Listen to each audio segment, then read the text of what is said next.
Abange muwulire mwenna ku mawulire agasanyusa leero.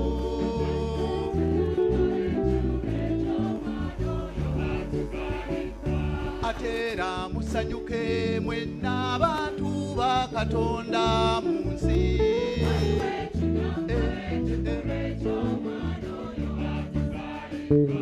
Nze nno nva mu tulo mpulire waliwo eyabayimba wonna.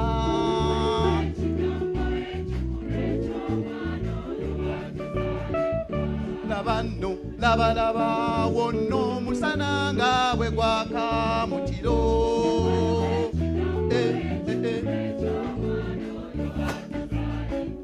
Ate mmwe mulagawa abanza okulaba emmunyenye yaffe.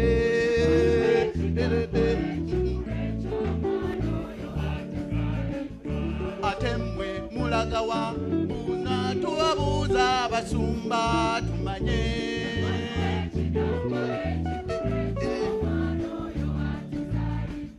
Abange tugende tulabe bwatunula omulamuzi waffe.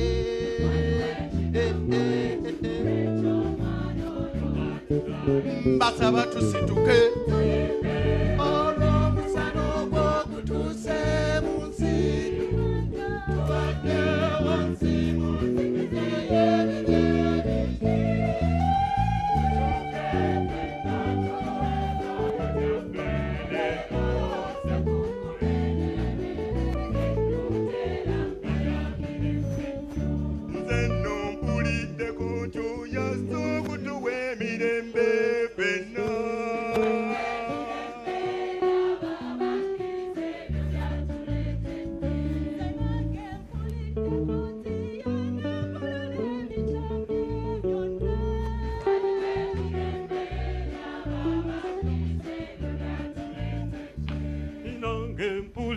konti ya na tuonya bajozi bonna.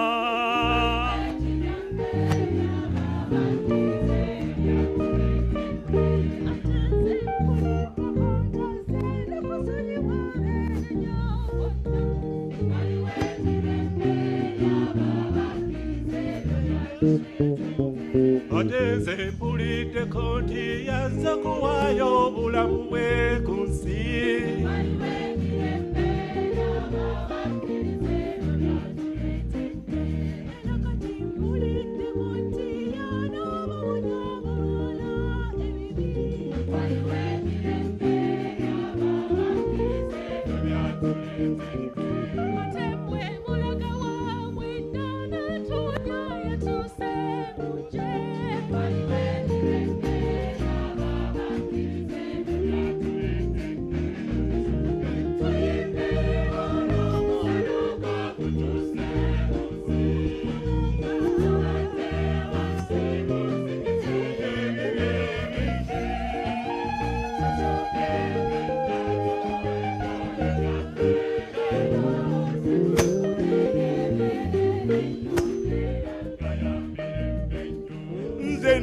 Bashabira mukore Yesu ekyamuleta mu nsi.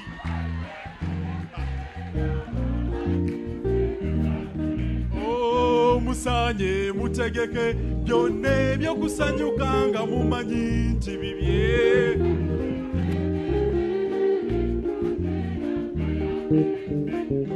Abange temukola ebibi wabula ebyebisanyusa nga bibye.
Mujje tugende abange, mujje tugende abange,